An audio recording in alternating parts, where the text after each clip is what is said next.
Just get rid of the fucking people. The fucking actors. I almost think it starts to make its roll too soon. It should start its roll like right there. So it's like, I would say there's kind of two things going on. There's the back panel, which is very chaotic. That is the skin on the outside of the plane. There's whatever's on the middle of the insulation, and then there's the pieces of the, it's literally like a house of cards just kind of flying away.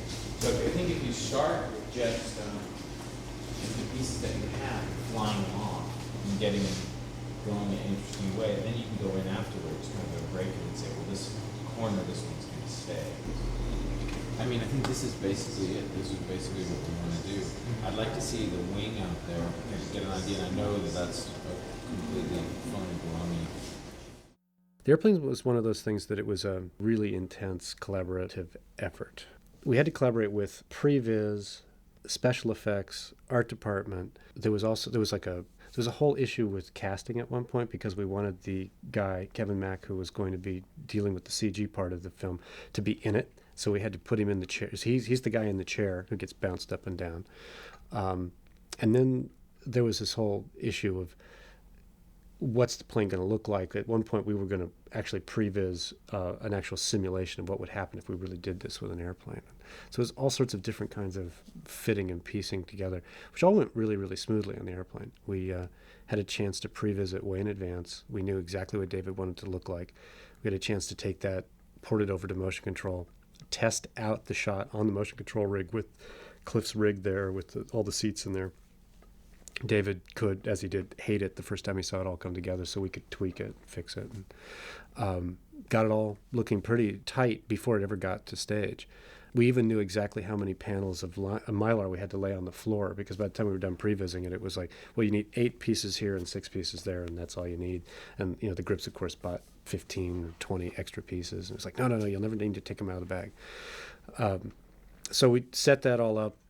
Did multiple passes on motion control, which was a little tricky because motion control doesn't actually go as fast as that rig needed to go.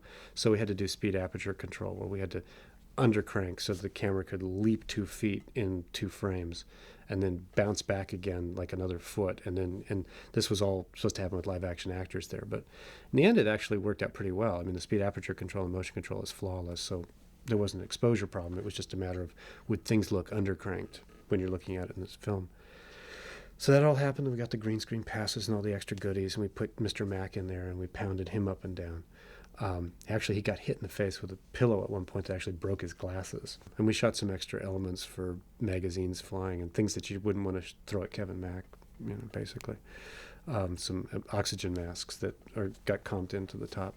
And then they did all the really nasty stuff like bottles of Jack Daniels and all that sort of stuff, which is sad, actually, because David decided to overcrank the shot at sort of 60 frames a second, but if he'd overcranked it at 360, you'd see all the stuff.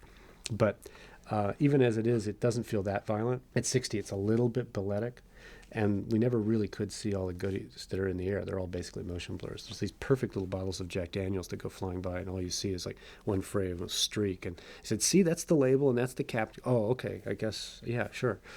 It's easy to make something look good. To match exactly to the reel that's in the foreground is actually way more work. I mean, on one level it's nice because you've got a reference, you know what you need to make it look like, but then you have to figure out how to make something look like that. And so I think they had to write stuff just to be able to figure out how to get the highlights to match on the plane and everything. And then they had 4 CG people that they stuck in there, only one of whom you get a good look at, but you kind of see the other guys in the background.